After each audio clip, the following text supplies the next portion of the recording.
ઉમરેઠ વિધાનસભા બેઠકની પેટા ચૂંટણી માટે મતદાનની પ્રક્રિયા હાથ ધરાઈ છે। ભાજપના હર્ષદ પરમાર અને કોંગ્રેસના ભૃગુરાજસિંહ ચૌહાણ વચ્ચે સીધો જંગ જામ્યો છે। પૂર્વ ધારાસભ્ય ગોવિંદ પરમારના નિધનથી ખાલી પડેલી આ બેઠક પર આજે જનતા નવા ધારાસભ્યને ચૂંટશે। આ ચૂંટણીમાં 2.45 લાખથી વધુ મતદારો પોતાના મતાધિકારનો ઉપયોગ કરી રહ્યા છે।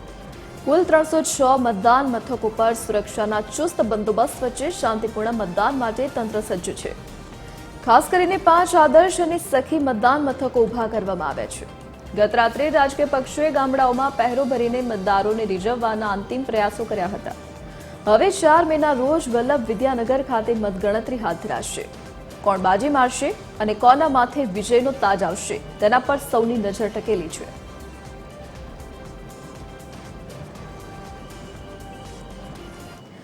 વધુ વિગતો સાથે સંવાદદાતા મનન ફોન લાઈન પર જોડાઈ ગયા છે।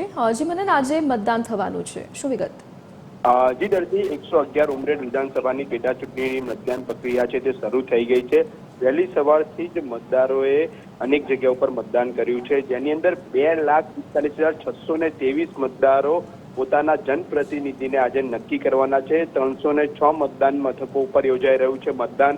આ ચૂંટણીની બંદોબસ્તની અંદર 2 ડીવાયએસપી, 4 પીઆઈ સહિત 500 જેટલા પોલીસ કર્મચારી અને હોમગાર્ડ સાથે 3 જેટલી ટુકડી સીઆરપીએફની પણ ફરજ બજાવવાની છે। આ સાથે તંત્ર દ્વારા કોઈ પણ ઇમરજન્સી માટે ટોલ ફ્રી નંબર પણ જાહેર કરવામાં આવ્યો છે અને આ સાથે જ અત્યારની જે ગરમીને જોતા 306 મતદાન મથકો ઉપર ઓઆરએસ અને મેડિકલ ટીમ છે તે તૈનાત કરવામાં આવી છે। ખાસ કરીને જિલ્લા ચૂંટણી અધિકારી પ્રવીણ ચૌધરીના માર્ગદર્શનથી 19 જેટલા નોડલ ઓફિસરો છે પણ તે પણ ફરજ બજાવવાના છે।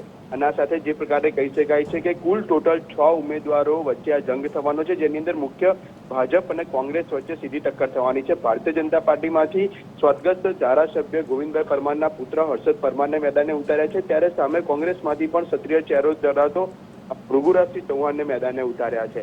જોવાનું રહ્યું છે કે મતદારો હવે કોની પર નિર્ણય કરે છે અને કોને પર તાજ પહેરાવે છે તે જોવાનું રહ્યું। જી દર્દી। જી મનન, વિગત બદલ આપનો આભાર। તો આજે ઉમરેઠ વિધાનસભા બેઠક પર મતદાન શરૂ થઈ ગયું છે। ભાજપના હર્ષદ પરમાર અને કોંગ્રેસના ભૃગુરાજસિંહ ચૌહાણ વચ્ચે જંગ જામ્યો છે।